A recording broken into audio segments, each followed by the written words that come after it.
ಎಲ್ಲರಿಗೂ ನಮಸ್ಕಾರ. M home ಕುಕ್ಕಿಂಗ್ಗೆ ಸ್ವಾಗತ. ಇವತ್ತಿನ ರೆಸಿಪಿ ಹೆಸರುಕಾಳು ಮಸಾಲ ವಡೆ. ಇದು ತುಂಬ ಟೇಸ್ಟಿಯಾಗಿರುತ್ತದೆ ಹಾಗೂ ಆರೋಗ್ಯಕ್ಕೂ ತುಂಬಾ ಒಳ್ಳೆಯದು. ಈ ರೆಸಿಪಿನ ನಾವು ಈವ್ನಿಂಗ್ ಟೈಮ್ ಸ್ನ್ಯಾಕ್ಸ್ ಆಗೂ ತಿನ್ಬೋದು. ಹಾಗೆ ನಮ್ಮ ಮನೆಗೆ ಯಾರಾದರೂ ರಿಲೇಟಿವ್ಸ್ ಬಂದಾಗ ಕೂಡ ಈ ಥರ ಸ್ನ್ಯಾಕ್ಸ್ ಮಾಡಿಡೋದ್ರಿಂದ ಅವ್ರು ತುಂಬ ಇಷ್ಟಪಟ್ಟು ತಿಂತಾರೆ. ನೋಡಿರಲ್ಲ ಎಷ್ಟು ಚೆನ್ನಾಗಿದೆ ಅಂತ.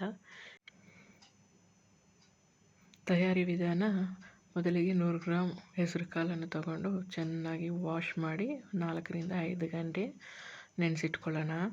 ಈಗ ಒಂದು ಮಿಕ್ಸರ್ ಜಾರಿಗೆ ಅರ್ಧ ಇಂಚಷ್ಟು ಚಕ್ಕೆ, 2 ಲವಂಗ, ಅರ್ಧ ಇಂಚಷ್ಟು ಶುಂಠಿ, 3 ರಿಂದ 4 ಬೆಳ್ಳುಳ್ಳಿ, ಖಾರಕ್ಕೆ ತಕ್ಕಂತೆ 3 ರಿಂದ 4 ಹಸಿಮೆಣಸಿನಕಾಯಿ, ಹಾಗೆ ನೆನೆಸಿಟ್ಟುಕೊಂಡಂತಹ ಹೆಸರು ಕಾಳನ್ನು ಹಾಕಿ ತರಿಯಾಗಿ ರುಬ್ಕೊಳ್ಳೋಣ. ಈ ರುಬ್ಕೊಂಡಿರುವಂತಹ ಪೇಸ್ಟ್ನ ನಾವೊಂದು ಬೌಲಿಗೆ ಹಾಕ್ಕೊಳ್ಳೋಣ.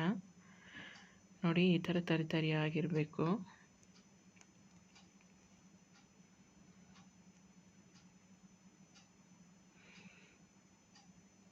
ಅದಕ್ಕೆ 1 ಟೇಬಲ್ ಸ್ಪೂನಷ್ಟು ಕರಿಬೇವು,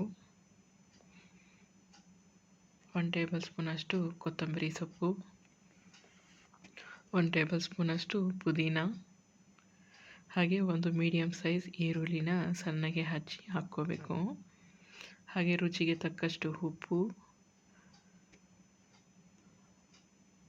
1 ಸ್ಪೂನಷ್ಟು ಕಾರ್ನ್ಫ್ಲೋರ್,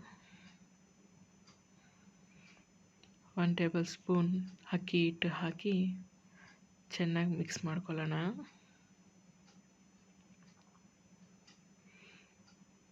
ನೋಡಿ, ಈ ಥರ ಕಲಿಸ್ಕೋಬೇಕು. ಈ ಥರ ಇರಬೇಕು ಹಿಟ್ಟು. ಈ ಥರ ಗಟ್ಟಿಯಾಗಿರಬೇಕು, ತುಂಬ ಮೆದುವಾಗಿರಬಾರ್ದು.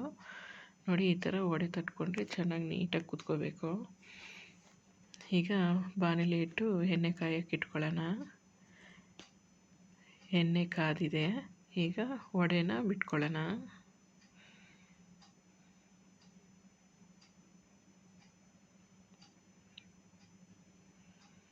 ವಡೆಯನ್ನು ನಾವು ಮೀಡಿಯಮ್ ಫ್ಲೇಮಲ್ಲೇ ಫ್ರೈ ಮಾಡ್ಕೋಬೇಕು. ಈ ಥರ ಫ್ರೈ ಮಾಡೋದ್ರಿಂದ ವಡೆ ತುಂಬ ಕ್ರಿಸ್ಪಿಯಾಗಿರುತ್ತೆ, ಒಳಗಡೆ ಸಾಫ್ಟಾಗಿರುತ್ತೆ. ನೋಡಿ, ಈ ಥರ ಗೋಲ್ಡನ್ ಕಲರ್ ಬರೋ ತನಕ ಫ್ರೈ ಮಾಡ್ಕೊಳ್ಳಿ.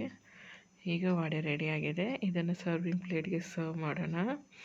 ಈ ರೆಸಿಪಿ ನಿಮಗೆ ಇಷ್ಟವಾದಲ್ಲಿ please like, share and subscribe. Thank you.